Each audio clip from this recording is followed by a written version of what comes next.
अस्सलामुअलैकुम and welcome to another video. दोस्तों IRIS 2.0 launch हो चुका है एंड FBR की पूरी साइट ही चेंज हो गई है। तो आप इस न्यू वेबसाइट पर आप अपना एनटीएन किस तरह से बनाएंगे, उसका अपडेटेड मेथड क्या है, यही सब कुछ आप इस वीडियो में जानोगे। अगर आप एक सैलरी पर्सन है, बिजनेस पर्सन है, फ्रीलांसर है या नॉन रेजिडेंट पाकिस्तानी है तो इस वीडियो को फॉलो करके आप इस फाइनेंशियल ईयर 2024 में अपना एनटीएन बड़ी आसानी से बना सकते हैं। आपने ओपन कर लेनी है IRIS की वेबसाइट, जिसके लिए आपने इस लिंक पे जाना है और आप आ जाएंगे इस डैशबोर्ड पे। यहाँ से आके यहाँ पे आपको दो मेथड नजर आएंगे, एक तो है ई एनरोलमेंट का और साथ में आपको नजर आएगा ये न्यू रजिस्ट्रेशन। दोनों ही काम ठीक कर लेते हैं, लेकिन ई एनरोलमेंट में कुछ इश्यूज आ जाते हैं जो बाद में फिर रिजॉल्व नहीं होते और ये भी मसला लंबा हो जाता है। इसलिए बेटर है कि आप ऑलवेज न्यू रजिस्ट्रेशन पे जाएं। आपने करना है इसके ऊपर क्लिक। आपके सामने ये जो फॉर्म आ जाएगा बड़ा, इसको आपने रेलिवेंट इन्फॉर्मेशन के साथ में फिल करना है।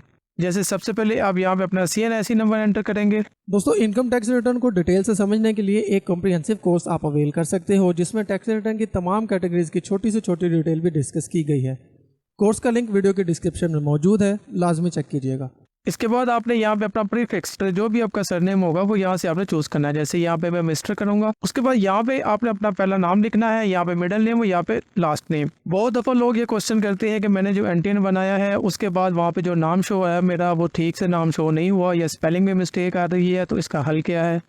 तो इसका हल मैं आपको यहाँ बता दूं कि यहाँ पे आप जो भी नाम लिखेंगे वो नाम आपके पीछे एनटीएन में शो नहीं होता। उसकी रीज़न ये होती है कि आपका नाम जो है वो आपके NIC के अगेंस्ट जो नाम आपके नादरा में होता है वो नाम यहाँ पे फैच होके आता है। यहाँ पे जस्ट हम एक रेफरेंस के लिए नाम लिखते हैं, एक्चुअल में नाम वहीं से फैच होके आता है। तो अगर आप कल को अपना नाम चेंज करवाना चाहते हैं, कुछ स्पेलिंग मिस्टेक्स है, देन आप पहले नादरा में उसकी एंट्री करवाएं और उसके बाद वो यहाँ पे ऑटोमेटिकली फैच होके आ जाएगा।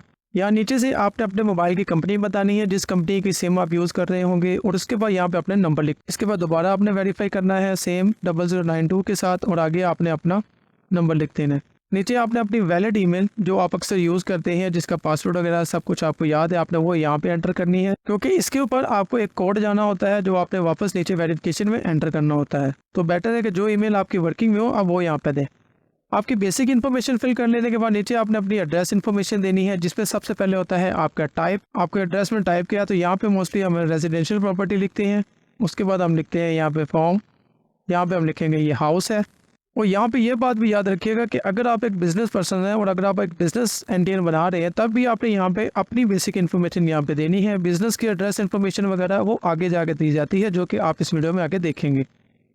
तो यहाँ पे अपने मेजरमेंट यूनिट बताना है अपने घर का, जैसे भी आपका होगा जमला कनाल किसी में भी, उस हिसाब से आपने यहाँ पे लिख देना है। फिर यहाँ पे यूनिट नंबर बताएंगे आप जो आपका रेलिवेंट होगा, यानी यूनियन काउंसिल जो तहसील होती है आपकी, यूनियन काउंसिल नंबर जो होता है ये वो होता है। लीजिए आपने अपना एड्रेस बताना है यहाँ पे। नेक्स्ट आपने यहाँ पे अपना सिटी चूज़ करना है और अपने तहसील वगैरह को चेक कर लीजिएगा। यहाँ पे सिटी के नाम लिखने के बाद आपने इसको सर्च करना है और इस लिस्ट में से जो भी आपके रेलिवेंट, अगर आपकी तहसील है या मेन सिटी है, आपने उसी को यहाँ से चूज़ करना है। फिर यहाँ पे अपने कैपेसिटी बतानी है, यानी जो घर आपने यहाँ पे जो रेजिडेंशियल एड्रेस आपने दिया है यहाँ पे वो आपका अपना है या आप टेनेंट उसमें किराए पे रह रहे हैं, या जो भी उसका नेचर होगा उसको आपने यहाँ से चूज़ करना है। ओनर होने की सूरत में आपने देन अपना शेयर बताना होता है, यानी अगर आपके घर पे आपके फादर के नाम पे है और आप 2 भाई हैं तो आपका 50% शेयर होगा। इसी तनासब से आपने इसको यहाँ पे शेयरिंग करनी होती है। और यहाँ पे शेयर में ये 1 से लेकर 100 के बीच में कोई भी वैल्यू ले सकता है, तो जितना आपका हिस्सा बनता होगा आपने वो यहाँ पे लिखना है। नीचे आपने ये कैप्चा एंटर करना है और यहाँ से आपने इसको सबमिट कर देना है। यहाँ पे देखें जिसने हम SMS पे जो हमने नंबर दिया था और हमारी ईमेल पे एक कोड भेजा है, जिसको अब हमने यहाँ पे वेरिफिकेशन सेल्स में एंटर करना है। तो सबसे पहले यहाँ पे ईमेल वाला कोड देख लेते हैं। आपकी ईमेल पे जो कोड आएगा वो कुछ इस तरह से होगा, जिसको आपने यहाँ से कॉपी करना है और यहाँ पे नीचे ईमेल में यहाँ पे पेस्ट कर देना है। सिमिलरली आपके मोबाइल पे जो कोड आएगा उसको आपने अपने मोबाइल नंबर से जो आपके SMS में आएगा उसको वेरीफाई करना है एंड देन आपने ये सबमिट का बटन दबा देना है। तो ये देख लिया हमारी जो रजिस्ट्रेशन है वो सक्सेसफुल हो गई है और अब हमारी ईमेल पे एक नई ईमेल आएगी जिसमें हमारा लॉगिन पासवर्ड और हमारा जो NIC नंबर है वो भी मेंशन होगा। तो चलिए ईमेल में चेक कर लेते हैं। यहाँ पे वापस इनबॉक्स में जाएं तो ये देखिए ऊपर हमारे ईमेल आ चुकी है। यहाँ पे इसको जब हम ओपन करेंगे तो यहाँ पे आपको ये NIC लिखा होगा, साथ में होगा आपका ये पासवर्ड और उसके साथ में आपको एक पिन दी जाएगी जो कि आप बाद में कभी किसी भी वक्त चेंज कर सकते हैं। तो पिन को यहाँ पे नोट करना इतना खास ज़रूरी नहीं है, जबकि पासवर्ड को लेना ज़रूरी है, क्योंकि बाद में आपको चेंज करेंगे जब पासवर्ड, तब भी आपको एक दफ़ा पुराना पासवर्ड ये एंटर करना होगा। उसके बाद फिर आप पासवर्ड अपनी मर्ज़ी का सेट कर सकते हैं। तो चलिए इसको यहाँ से ओके करते हैं और वापस चलते हैं। यहाँ से हमने बैक टू लॉगिन का बटन दबाना है जो हमें वापस डैशबोर्ड स्क्रीन पे ले जाएगा। अब लॉगिन करने के लिए आपने अपनी ईमेल से अपना NIC नंबर यहाँ पे एंटर कर लेना है और उसके बाद नीचे वो जो पासवर्ड आपको दिखाया था उस पासवर्ड भी यहाँ से आपने करना है कॉपी और यहाँ पे पेस्ट कर देना और नीचे से आपने लॉगिन का बटन दबा देना। और जैसे ही आप लॉगिन दबा के अपने इस डैशबोर्ड पे आएंगे तो ये डैशबोर्ड है IRIS 2.0 का, जो कि लेटेस्ट वर्जन है। और यहाँ पे आके जो चेंजेस की गई हैं वो ये है कि 2022 से पहले ये होता था कि जैसे ही आप अपना रजिस्ट्रेशन करते थे देन आपको यहाँ पे आके दोबारा से ये रजिस्ट्रेशन टैब पे जाके 181 फॉर्म को दोबारा फिल करना पड़ता था। मगर 2023 एंड ऑनवर्ड ये रूल ख़त्म कर दिया गया है। जैसे ही अब आप अपने रजिस्ट्रेशन कंप्लीट करते हैं और यहाँ पे देखें कंप्लीटेड टास्क में, तो आपके रेलिवेंट जो 181 फॉर्म है वो यहाँ पे फिल हो चुके होते हैं। यानी अगर आप यहाँ पे सिर्फ एक सैलरी पर्सन है, बिजनेस फ्रीलांसर है, नॉन रेजिडेंट पर्सन है या इसके अलावा किसी भी कैटेगरी से हैं एक्सेप्ट बिजनेस इंडिविजुअल, आप जैसे ही अपने रजिस्ट्रेशन वो कंप्लीट करेंगे तो आपका NTN जो है वो कंप्लीट हो जाएगा। इसके आगे आपको मजीद कुछ करने की ज़रूरत नहीं होगी। सैलरी वालों के लिए ये होता है कि उसने यहाँ पे अपना एम्प्लॉयर को ऐड करना होता है अपने NTN के साथ में, और बिजनेस इंडिविजुअल वालों के लिए ये होता है कि उसने अपने बिजनेस को साथ में अपने NTN के अटैच करना होता है, उसका एड्रेस वगैरह, उसकी नेचर वगैरह सारी। तो उसके लिए आपने जाना है ये अपने प्रोफाइल पे, इसके ऊपर आपने क्लिक करना है, यहाँ पे आके ये इनकम सोर्स पे जाना है, ये प्लस वाला आइकन दबाना है और यहाँ से सैलरी वाला सैलरी क्लिक करेगा, बिजनेस वाला बिजनेस। आप जिस भी कैटेगरी से होंगे यहाँ से आपने अपने रेलिवेंट कैटेगरी को चूज़ करना है। और क्योंकि जब तक आप इसको चूज़ नहीं करेंगे FBI को डिफाइन नहीं होगा कि आप किस कैटेगरी से ताल्लुक़ रखते हैं और आपका सोर्स ऑफ इनकम क्या है, लिहाजा इसको चूज़ करना आपके लिए मस्ट है।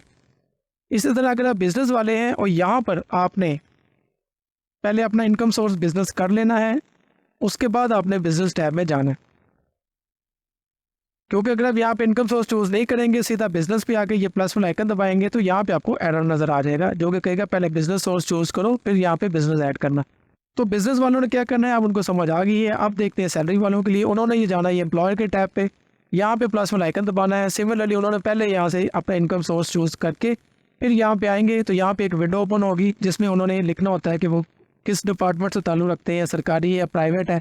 वो यहाँ पे अपना डिपार्टमेंट को सर्च करेंगे तो उनको डिपार्टमेंट मिल जाएगा, उसको साथ में उन्होंने अटैच कर देना है, वो यहाँ पे अटैच हो जाएगा। और इसके अलावा आपने अपना एक अदद बैंक अकाउंट को यहाँ पे लाजमी ऐड करना होता है, जो आपका प्राइमरी बैंक अकाउंट होगा। अगर आपके पास एक से ज़्यादा है तो आप वो भी कर सकते हैं, लेकिन किसी एक बैंक अकाउंट के ऊपर आपने यहाँ पे चेक लगाना होता है। ये प्लस वाला आइकन दबाएंगे, आपके सामने ये विंडो ओपन हो जाएगी और इसमें रेलिवेंट इन्फॉर्मेशन पुट करते साथ ही आप अपना बैंक अकाउंट को यहाँ पे ऐड कर सकते हैं। और यहाँ पे जाते जाते मैं आपको ये बता दूँ, ये पर्सनल डिटेल में आप अक्सर क्वेश्चन करते हैं कि आपका नाम जो है वो गलत आ रहा है, आपका एड्रेस गलत आ रहा है। तो मैंने जो नाम और एड्रेस यहाँ पे एंटर किए थे, इसने वो एड्रेस फैच नहीं किए। जो नादरा के रिकॉर्ड में आपका एड्रेस या आपका नाम होगा वो यहाँ पे फैच होकर आएगा। अगर आप चाहते हैं कि यहाँ पे वो करेक्ट हो जाए तो पहले उसको नादरा में करेक्ट करें, देन वो यहाँ पे खुद ही करेक्ट हो जाएगा। चलिए इसको क्लोज करते हैं, वापस डैशबोर्ड पे। तो इस तरह से अभी मैंने आपको डिफ़ाइन कर दिया है कि आप 2024 में अपना NTN किस तरह से बनाएंगे, उसका तरीकाकार क्या होगा और प्रोफाइल को आप किस तरह से अपडेट करेंगे। और मैंने ये भी आपको बता दिया है कि आपको 181 फॉर्म सेपरेटली फाइल करने की ज़रूरत नहीं है। हाँ, अनटिल अगर इन फ्यूचर आपका कोई मसला आ जाता है, एड्रेस चेंज हो जाता है या कोई इस तरह का मसला आ जाए, देन आपने ये रजिस्ट्रेशन टैब पे जाना है और ये 181 form of registration file for modification, इसके ऊपर क्लिक करके इसको ओपन कर लेना है। यहाँ पे उस जिस साल का टैक्स पीरियड होगा, जैसे अभी ये 2024 चल रहा है, इसको क्लिक करके इसको कंटिन्यू करना है और यहाँ पे आके आप उसको चेंज कर सकते हैं। मिसाल के तौर पर आपने अपना बिजनेस एड्रेस वहाँ पे जो एंटर किया होगा वो यहाँ पे आ जाएगा, आप उसको यहाँ पे ऐड कर सकते हैं या इसको डिलीट कर सकते हैं या इसमें मज़ीद एडिशन कर सकते हैं, एड्रेस चेंज कर सकते हैं। उसके लिए आपने ये प्लस वाला आइकन दबाना है। यहाँ पे आपका बिजनेस नाम आएगा, उसकी एक्विजिशन डेट आएगी, उसकी कैपेसिटी आएगी। नीचे ये प्लस वाला आइकन दबाएंगे, यहाँ से आपने बताना है कि वो आपकी प्रिंसिपल एक्टिविटी है। यहाँ से आप उसके रेलिवेंट सेक्शन ढूंढेंगे, मिसाल के तौर पर जैसे वो माइनिंग, टेक्सटाइल, शूज़ फैक्ट्री कोई भी होगी, वो यहाँ पे आप उस अपनी कैटेगरी लिखेंगे, वो नीचे से आ जाएगी, आपने उसको चूज़ कर लेना। और देन नीचे उसके रेलिवेंट आईडी यहाँ पे ये खुद ही फिल हो जाएंगे। उस नीचे से सिर्फ आपने उसकी स्टार्ट डेट बतानी है कि वो किस डेट को आपने बिजनेस स्टार्ट किया है और नीचे से आप इसको ओके कर देंगे, वो यहाँ पे ऐड हो जाएगा। फिर उसके रेलिवेंट जो एविडेंस वगैरह होंगे, यानी पेड यूटिलिटी बिल्स और एविडेंस ऑफ टेनेंसी, यहाँ पे आपने उसके एविडेंस ऑफ टेनेंसी देना है या ऑनरशिप का जो आपका डॉक्यूमेंट होगा ऑनरशिप का, वो आप यहाँ पे अपलोड कर देंगे अपने बिजनेस के रेलिवेंट। और साथ में एक पेड यूटिलिटी बिल्स यानी गैस, बिजली, पानी, किसी का भी एक यूटिलिटी बिल जो होगा वो आप यहाँ पे अपलोड करेंगे जो 3 मंथ से पुराना ना हो, और यहाँ से आप इसको सेव करके सबमिट कर देंगे। तो आपकी जो चेंज आप चाहते होंगे आपके एड्रेस वगैरह में, आपके बिजनेस नेम वगैरह में, वो यहाँ पे सेट हो जाएगी। और फिर अल्टीमेटली आपके पीछे बैकएंड पे भी चेंज हो जाएगी। और तब आप यहाँ पे कंप्लीटेड टास्क में आके देखेंगे तो यहाँ पे आपको फाइल पर मॉडिफिकेशन वाला 181 फॉर्म जो भी आप फिल करेंगे मॉडिफिकेशन वाला, वो यहाँ पे भी आपको नज़र आ जाएगा। तो आई होप मैंने इस क्लास में आपको सारा कुछ समझा दिया है कि आपने किस तरह से करना है। 181 फॉर्म ज़रूरी नहीं है, आप इन केस अगर आपने कुछ मॉडिफिकेशन करनी है देन आप उसको लेंगे। अनटिल आप सैलरी पर्सन है, आप फ्रीलांसर है, आप नॉन रेजिडेंट पर्सन है, आप जैसे ही रजिस्ट्रेशन अपनी कंप्लीट करते हैं तो आपका ये NTN वगैरह जो है ये कंप्लीट हो जाता है। फाइनली अब आपने इसको वेरीफाई कैसे करना होता है कि आपका NTN वगैरह बन चुका है या नहीं बन चुका, उसके लिए आपने जाना है गूगल में और यहाँ पे आपने आके लिखना है NTN इंक्वायरी। ये जो वेबसाइट आएगी ऑनलाइन वेरिफिकेशन सिस्टम, इसको आपने ओपन कर लेना है। यहाँ से आपने जाना है टैक्स पेयर प्रोफाइल इंक्वायरी पे, यहाँ से आपने चूज़ कर लेना है CNIC और इसके बाद यहाँ पे आपने NIC एंटर करना है। यहाँ पे आप अपना ये कैप्चा लिखेंगे जो आपके सामने नज़र आएगा और इसको यहाँ से आपने वेरीफाई कर लेना है। अगर आपके सामने ये सारी इन्फॉर्मेशन आ जाए तो समझ लें आपका NTN कंप्लीट हो चुका है। आपको मज़ीद की 181 फॉर्म मॉडिफिकेशन वगैरह कुछ भी करने की ज़रूरत नहीं है। सिंपल रजिस्ट्रेशन से आपका जो NTN का प्रोसेस है वो कंप्लीट हो जाता है। तो इस तरह से आप अपने NTN को वेरीफाई भी कर सकते हैं। और ये जो रेफरेंस नंबर आपको यहाँ पे नज़र आता है ये वाला, ये एक्चुअली आपका NTN नंबर होता है आपके NIC के अगेंस्ट, लेकिन ये किसी को भी पता नहीं होता या लोग शायद इसमें इंटरेस्ट नहीं रखते क्योंकि जो आपका NIC नंबर होता है वही आपका NTN नंबर ही कंसिडर होता है। जहाँ पे भी वो आपका NIC नंबर एंटर करेंगे तो NIC नंबर, अगर तो आप एक फाइलर पर्सन होंगे तो वो आपका डाटा फाइलर की तरह शो करेगा, अगर वहाँ पे आप फाइलर नहीं होंगे तो वो आपका डाटा नॉन फाइलर की तरह शो करेगा। आपको ये नंबर याद रखना चाहिए, ठीक है, अच्छी बात है ना, याद रखना चाहिए। लेकिन अगर आपको नहीं भी याद तो आपको जो आपका जो CNIC नंबर है वही आपका NTN होता है। तो इसलिए आपने इस चीज़ की फ़िक्र नहीं करनी कि आपको आपका NTN नंबर याद है या नहीं याद, क्योंकि आपका CNIC ही आपके लिए ये सब काम कर देता है। चलिए पीछे चलते हैं। तो आई थिंक मैंने यहाँ पे सारे टॉपिक्स जो है NTN के रेलिवेंट वो कवर कर दिए हैं। अगर कुछ बाकी रह गया हो तो आप व्हाट्सएप पर रब्ता कर लीजिएगा, वहाँ पे मैं आपको गाइड कर दूँगा। तो इस क्लास के लिए सिर्फ इतना ही, मिलते हैं अगली क्लास में। तो दोस्तों इस तरह से आपने 2024 में अपना NTN क्रिएट करना है फॉर डिफरेंट कैटेगरीज, जैसे मैंने आपको गाइड किया है। मजीद आपका कोई सवाल हो तो आप हमारे फेसबुक और इंस्टाग्राम पेजेस को लाइक एंड फॉलो कर लें और वहाँ पे आप हमसे डायरेक्ट बात कर सकते हैं। मजीद इस वीडियो के नीचे कमेंट सेक्शन में भी आप अपना क्वेश्चन पूछ सकते हैं, वहाँ पर भी आपको उसका आंसर मिल जाएगा। तो अगर ये वीडियो पसंद आई है तो प्लीज़ इसको लाइक कीजिएगा, इसको शेयर कीजिएगा और इस चैनल को लाजमी सब्सक्राइब कीजिएगा, इससे आपको ज़रा भी नुकसान नहीं होगा। मैं मिलता हूँ आपसे अगली वीडियो के साथ, तब तक के लिए अल्लाह हाफिज़।